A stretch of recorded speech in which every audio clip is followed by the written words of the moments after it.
Mexico, radiation damage done to the Bikini Atoll in the South Pacific and how that affects the wildlife there. And a lot of it is purposefully juxtaposed with how Western societies do something versus how other societies do it. Like, for example, it shows a dog park in San Francisco in which people are very cute and close with their pets, and then it cuts to the scene again in which dogs are raised and killed for food. The idea is kind of like disillusion people with their way of living. Hello, I'm back. There's a malfunction. I can't use emotes. For example, it keeps going back to the beginning since according to the film, that's where the least developed group of people were at the time. And the narrator says plenty of things that you couldn't get away with saying today, like savages and whatnot. There are some interesting takes from the beginning, like for example, it shows a woman who is supposed to be a bride for a coming man. So they just lock her in a box and feed her tapioca until she loses weight. But Mondo King did really well, and it inspired several creators to come forward later and start the same idea of showing documentaries that are about extreme things that most people do not think about, which is where the word Mondo Films comes from. Cannibal Holocaust, which I mentioned earlier, is sort of a play on the Mondo film idea. One of the most famous Mondo films of all time is known as Faces of Death. While Mondo King may have been the original, a lot of people call this the classic shockumentary. The preface for the documentary is that there is a doctor who studies death. Specifically, he studies how different cultures handle death and how death occurs. He shows it in a lot of regards, such as animals in illegal dogfighting rings and slaughterhouses in which animals are brought into the meat industry. The movie progressively gets more intense with it, though. For example, we then see public assassinations, which are really well known, along with other things like executions. It then gets into like animal attacks. It keeps ramping up until we're at the point where we're just seeing police footage of people murdered on the street. Oddly enough, for such a low-dollar documentary, especially coming out in the 1970s, this film grossed $35 million at the box office. Now, the big deal with Faces of Death is that half of it was real, as half of it was not. See, we're at the point now where we're not really talking about fake movies or setups anymore. We're into the real stuff.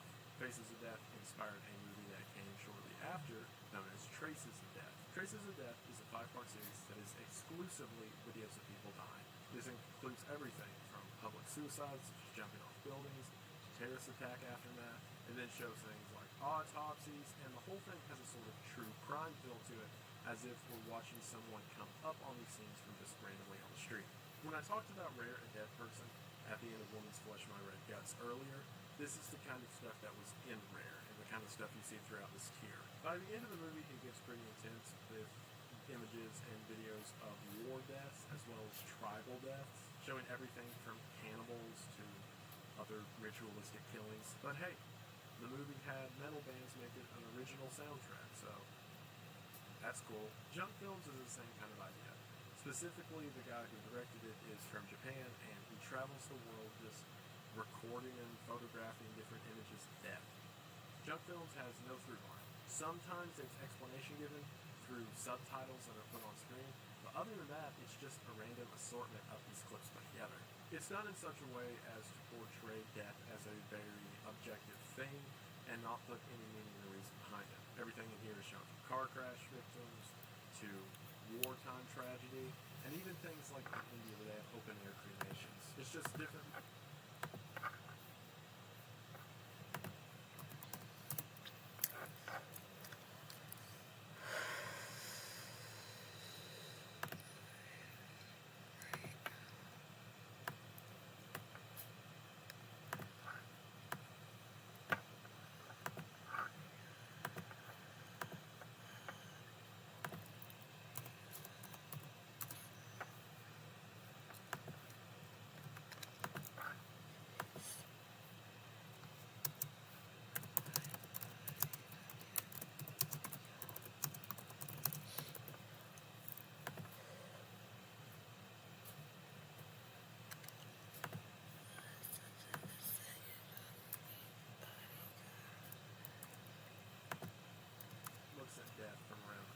Africa Adido, or as it's known in English, Africa Blood and Guts, is a British propaganda film that was made in 1966. See, this was right after Britain extracted itself from the African colonies. So for the first time in a long time, Africa had independence. The purpose of this film was to show the uprisings and wars that occurred in the area in a very brutal and intense way, as to say that Africa is not ready for Britain to let go of it. I should also mention that Britain hired the same crew who did Mondo Cane to do this film, knowing that they wanted it to be as brutal and realistic as possible. The film takes place over the course of 3 years and shows things like the Congo Civil War, as well as mass executions that occurred from one group of people to the other. And while it is interesting, because some of these events, like slaughtering of thousands of people, the camera crew does state that what you are witnessing is the only record that will ever exist of this event, which is humbling. However, as Roger Ebert says, this entire movie is a propaganda flick that does not give context to the events that are shown.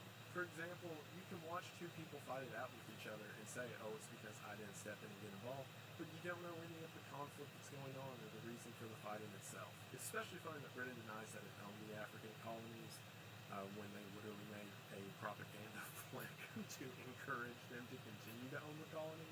But to this day, it exists as a very odd and weird piece of history. Similarly, Buried in the Sand is a pro-American flick of the war in Iraq. Buried in the Sand, or its full title, Buried in the Sand, The Deception in America, shows all of the stereotypical things you would expect out of an anti-Middle East pro-American flick, like beheadings, suicide bombings, and all that. It draws several parallelisms between the Middle East and Nazism, such as catching these out of context scenes with kids raising their hand up and saying that's an Aryan salute, which doesn't make any sense, and then showing kids in school and saying, see, look, they're being indoctrinated, and again, no context is given. It's another odd example of a very one-sided documentary, and sort of serves as the antithesis to what Mondo Cane and junk films were.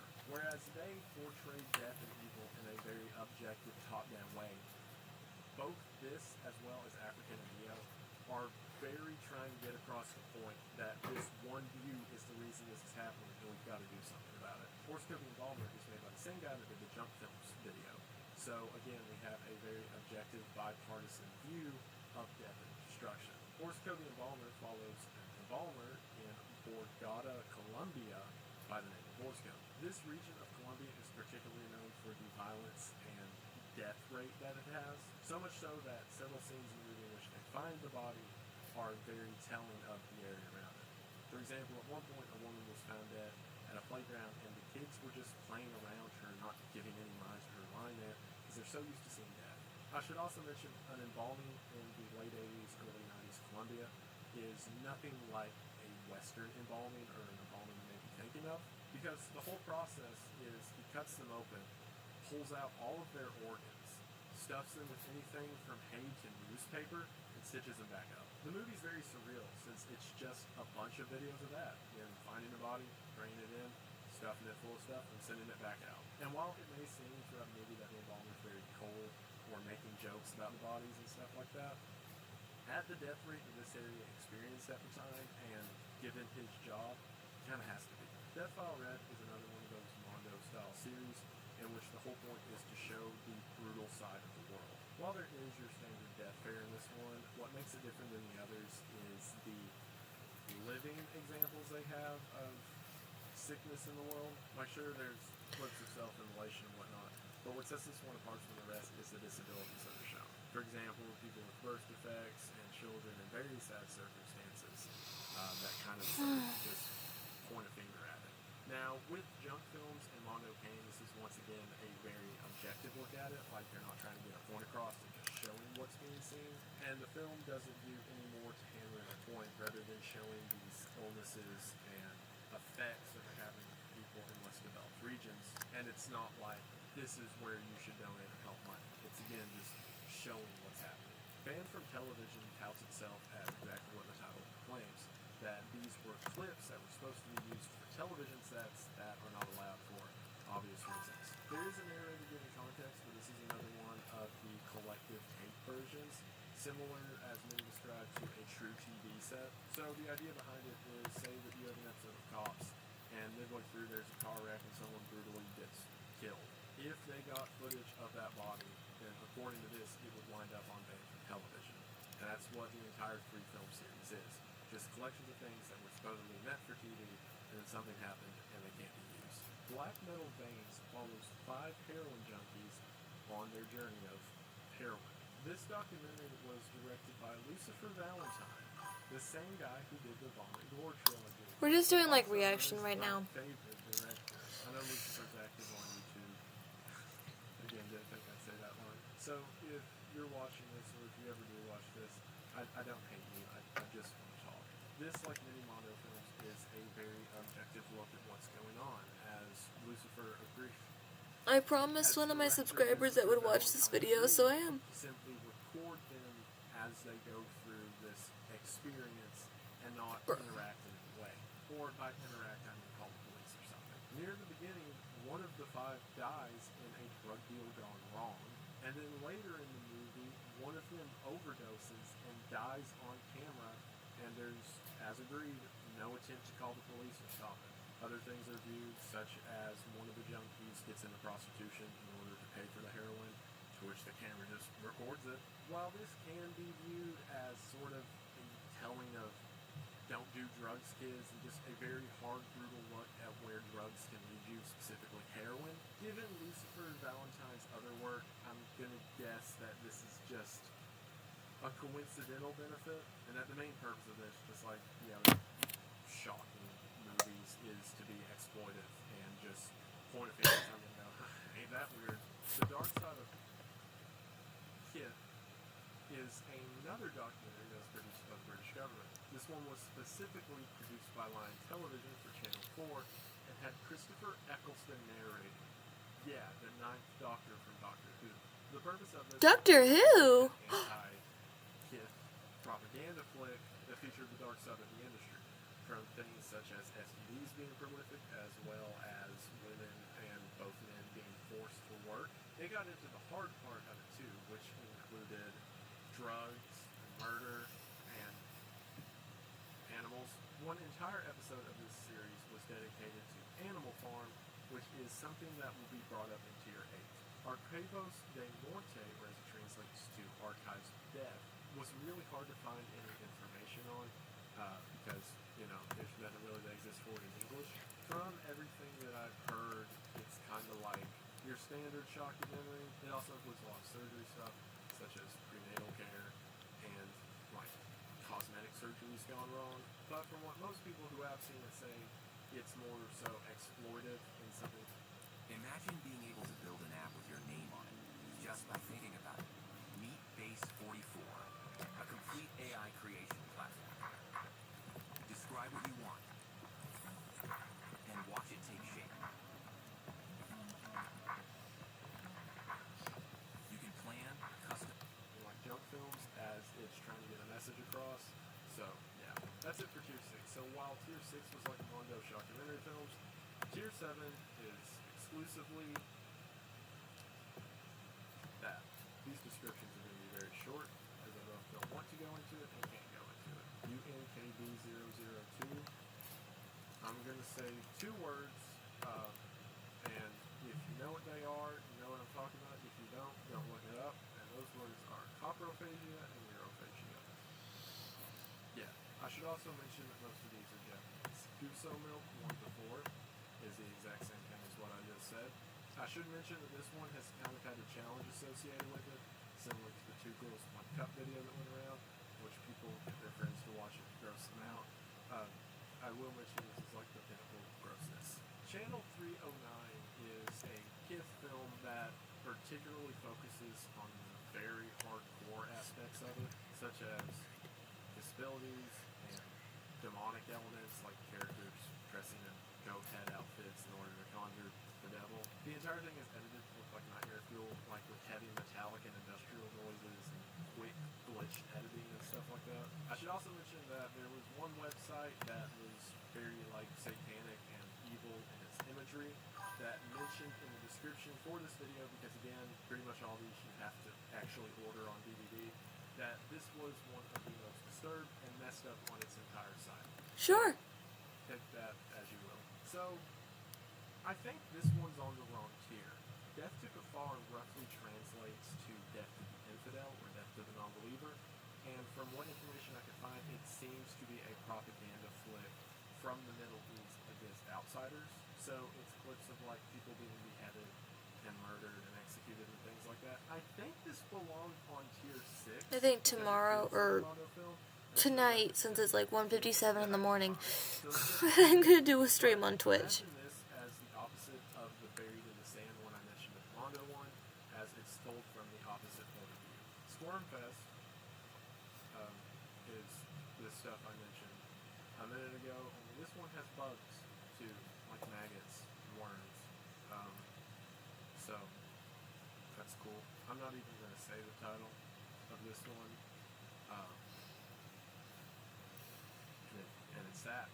It's just that. It's literally a combination of those things, and it's horrible, and I don't want to live on this planet anymore. In my notes for this one, it's literally just a sad face, because that's how it makes me feel. So Limitless is another Japanese flick that is all the things that I've mentioned before. Moving on. The Motel Files and Other Random Cuts is made by the same people that made the Channel 309, and it's the exact same thing. It's cuts of violence and grossness. I do stream on Twitch. In a hotel, and it's the exact same editing style. Capital L. Hold on. Let me see. So the KT trilogy is hard to find any information on.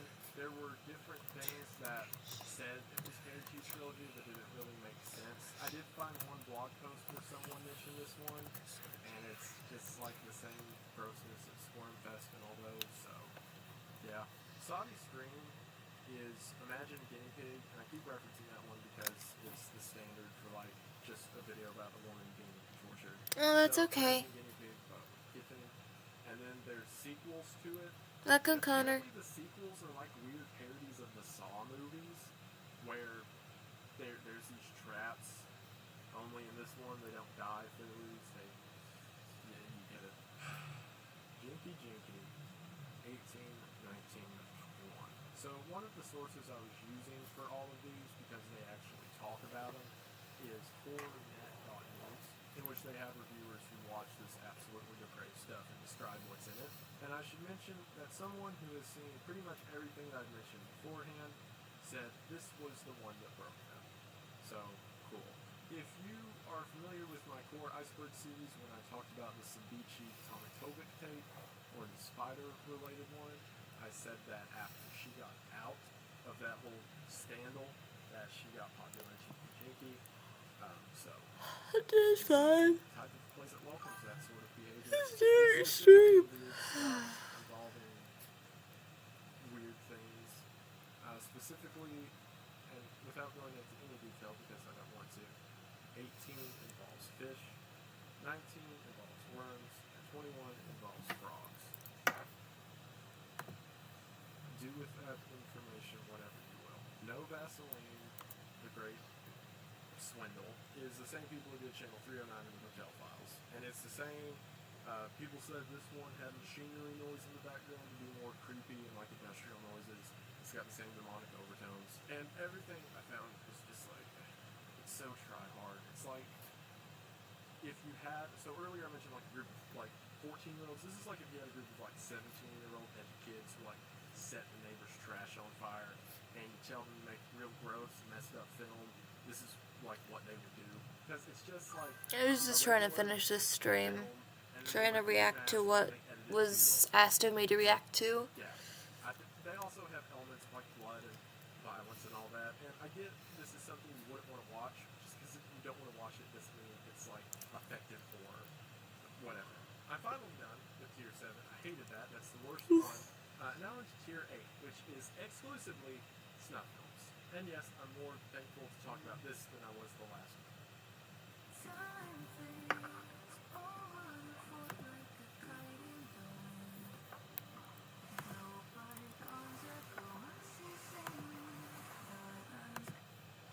Because you haven't seen the things that I have to do this video for you. So all of these are snuff films on tier 8, except for one. Now, this one should probably have been in tier 7, similar to how the Death Car one probably should have been in tier 6.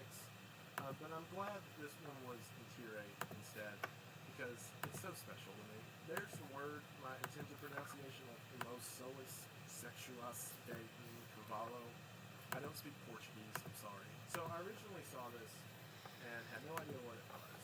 And then a good friend came along and helped. If you remember in my core iceberg series, I talked about a guy who helps me figure out what some of the core definitions mean. That friend of mine, who I've met through Reddit and YouTube, John Callahan98, which, if you see him in the comments on Reddit, please thank him for this, is from Brazil, and therefore can speak the language. So, I send this to him, and I'm like, hey man, do you have any idea what this can mean? No sources for it are in English. And he was like, dude, are you sure you want to know? So thanks to him, he informed me that this is an old film that was made sometime between the 60s and 80s that is a pith film involving a horse. Right, okay, so that's standard, degeneracy, like whatever. But what's special is why it was made. The plot's weird too. It's like this dude has AIDS and then he's chasing people around, and I guess it's to be like anti-AIDS in the 60s, I don't know. But the reason it was created is because at the time the Brazilian government was under a dictatorship, censored all information. So their strategy was that rather than letting people make their own films, they're just going to make them for everyone, that way it's state-oriented. They saw that there was a market for this kind of film. So the Brazilian government produced, funded, and made a film with a horse. Which means it's ain't sanctioned. It's so bizarre. Like, why would the government make that? It's a really weird example of like, gotta give the people what they want, but do you really? And what's wild is that's not the only one. There are others involving different species, and it's so weird and so odd.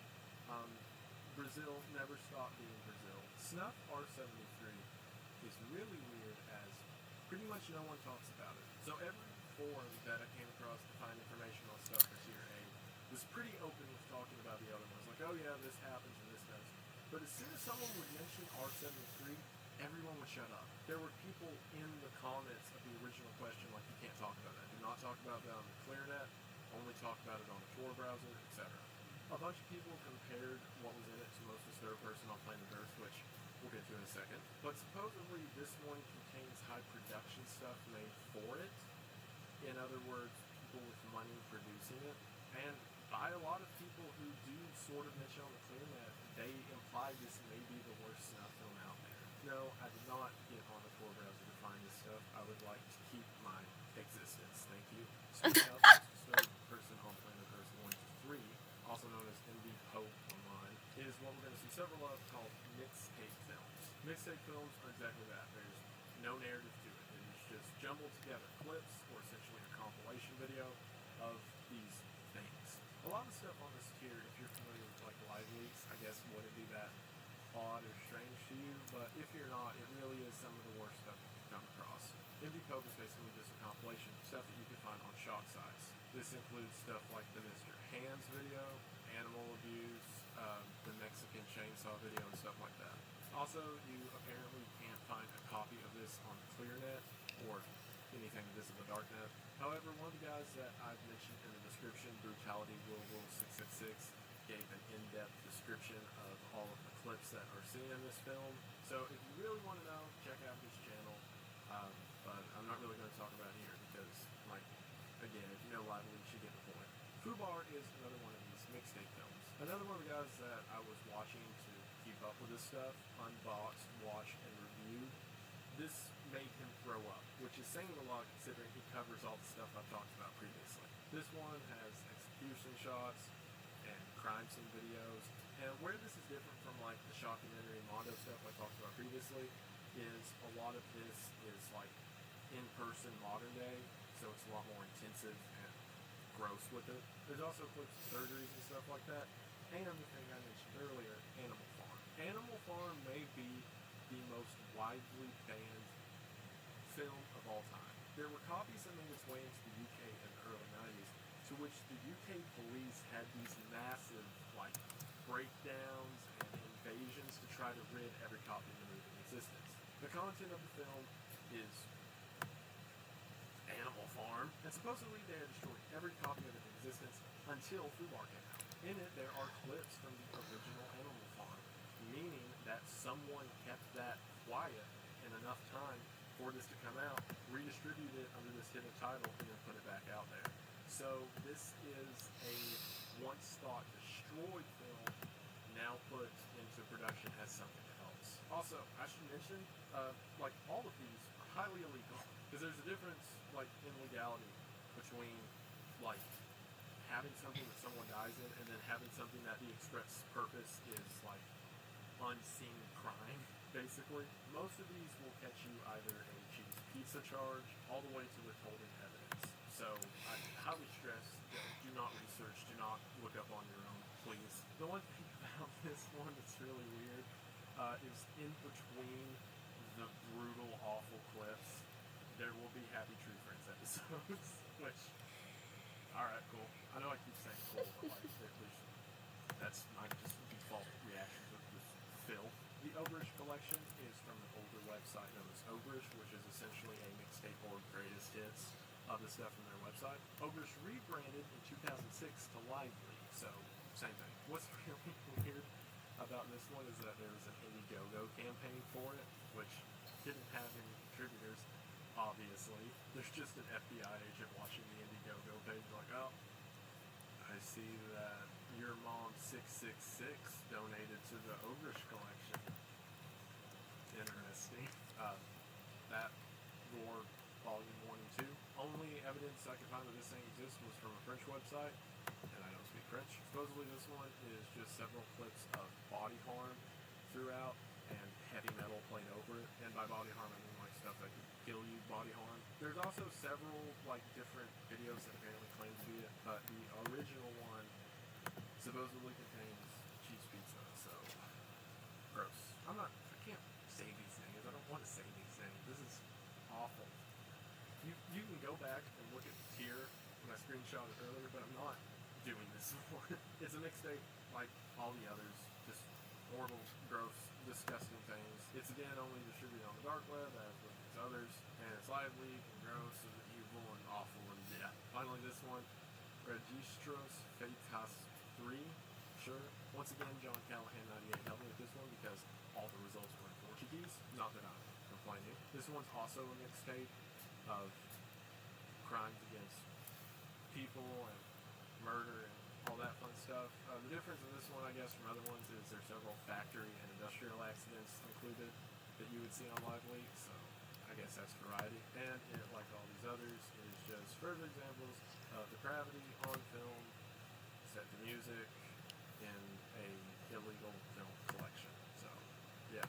And we are done.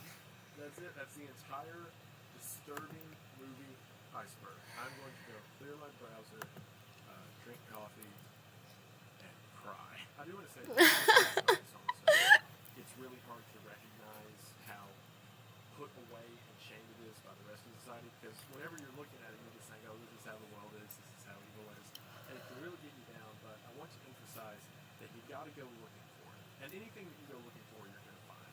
As depressed and awful as you want to view the world, as awful as you're going to find it, and to get to it, you've got to ignore all the beauty that's around you, forms of art, forms of expression, forms of people, and yeah, while it's interesting to kind of poke your head into the rabbit hole and see how awful it is, you got to remember to take your head out every now and then. So while it's fun to look at it, and while I enjoy bringing this topic to you, because I think that there's always going to be the same people that kind of want to see how bad the world can get, I also want to emphasize that it's really not that bad. Because, yeah, the world can be a pretty messed up place, but it can be a pretty cool place too. Part of that positivity is you all watching this video. For me, small-time creator who is now having more subscribers and views than I ever thought I could. Yes, small creators unite. Let's go. Thank you for watching. I mentioned at the beginning, but I want to give specific shout-outs to some of the people who made this possible. If you enjoyed this video, I highly encourage you to go to one of their latest videos and just say thank you, because I sincerely mean it. Without them, this would not be possible. Shout out to this guy. Thank you, John Joe Lyons Reviews. Thank you, Couple of Creeps.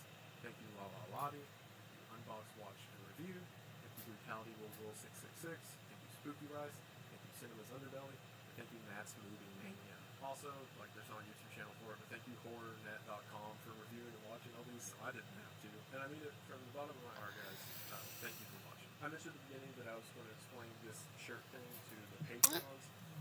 If you were a $20 patron or a Warden level patron on or before the month of January, do not buy one of these shirts. You've already earned one. You're supposed to already receive it, but I messed up on how to do the shipping stuff because I'm a dummy. Unless you just want a second one, you are going to be having one sent to you. As soon as Shopify stops updating and all that. So again, unless you just want two, if you were a $20 patron, January or before, don't buy one of these. All the $20 patrons from February on are already working their way towards ordering the next shirt. But again, January before, don't buy. Cool. Once again, thank you all for watching. Thank you so much to all my subscribers. You all mean the most. Okay. Thank you to all my patrons and a huge... You know what? I think I'm going to end this stream here, and I'm going to go to Twitch and start a stream there, because I want to do a I'm sleeping thing. So, thank you guys for watching here on YouTube. I love you guys. You're not supposed to read that. I love you guys. Thank you so much for popping in. I love you all so much. Mwah. Thank you so much for getting me to 100 and something subs.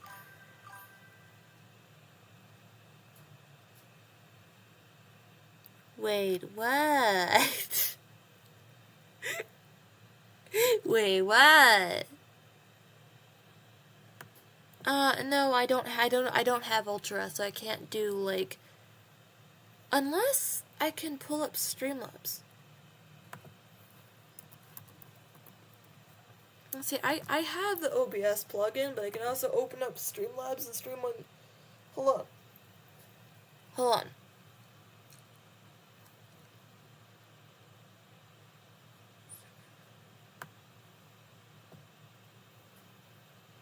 I'm afraid I can't. I have to upgrade. I have to pay money. Sorry. But I really want to introduce my my Twitch chat to me. So, thank you so much for watching. Thank you so much for popping in. I really appreciate it. You guys are so nice. Thank you so much. And all you have to do is go to the Twitch website and create a Twitch account. And then, yeah. It's easy. I sent you the link to my Twitch. I'll type it in again.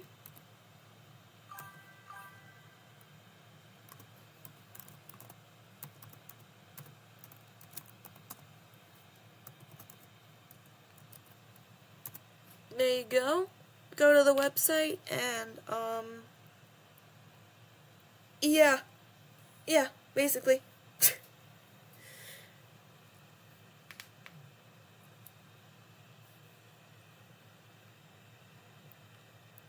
Anyway, mwah. Love you so much. Thank you for popping in. I have to go to sleep anyhow. Love you guys. Big love to you and everybody who popped in.